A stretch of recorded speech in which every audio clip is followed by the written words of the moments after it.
Just want to start off real quick by showing the weather map here. The fact this is the 6 to 10 day temperature forecast. Last week, this same chart showed we were going to have above normal temps for most of the Midwest. That has now been taken out. In fact, it's been moved a little west here for the plains. So this milder temperature forecast, which is hitting this week, is taking some of the edge off the bullishness right now. In terms of precip-wise, still looking normal precip. Looks like we're going to advance some harvest in these southern areas. And above normal here for the far northern Corn Belt.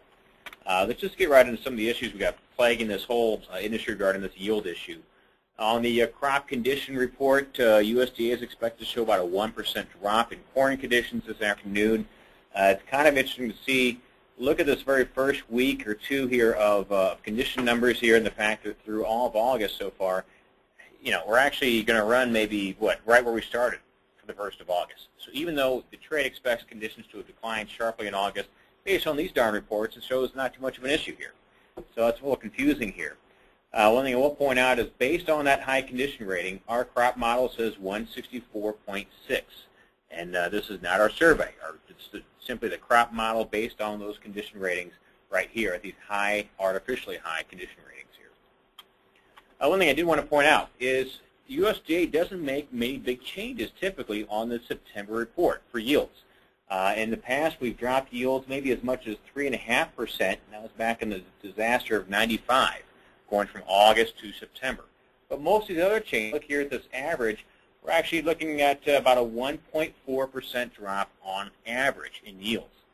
And that gives us a 162.7 average decline of all the other years that they've declined. And at the very, very worst, in '95, they dropped a little over 3.5%. That'd be 159. As we all know, this is not '95 type of destruction going on right now in the fields here. So as far as numbers, average declines 162.7. It's kind of interesting to see Bloomberg News say 162.9 for the average guess among crop analysts. What happened to all those 158s, 59s, and 60s that the floor have been trading? So kind of interesting to hear some of that type of news here. In terms of our yields, 162.3, this shows, you know what, we are getting very tight. We're going to skim above that concerning level, that 1 billion bushel ending stock level. This says we're going to skim by. And if we get our number, 162.3, this shows, as we said on Friday, we sent out to the brokers, a 480 high end for December corn. If we get a 160 yield, that's 520 for a high end, and a 158, that's a 560 high end for December corn. Or in the soybeans, they're expecting only actually no change here today as far as crop conditions, still kept at this level. And in terms of yield numbers, not many people are arguing about yields right now. For soybeans, general trade expects, I believe, 43 and change. Our number here is 43.2 based on the survey. One thing I wanted to point out, we did get this news this morning, 90,000 tons of soybean oil sold to 3 different people overnight. 90,000 tons. Last week's entire sales were 12 million tons. So we did an entire month of sales in one night. So, we can all argue about whether today's movement in soybeans was justified or not, but judging them from that type of just initial type of shock, we can see that beans are kind of warranted for a little bounce here today.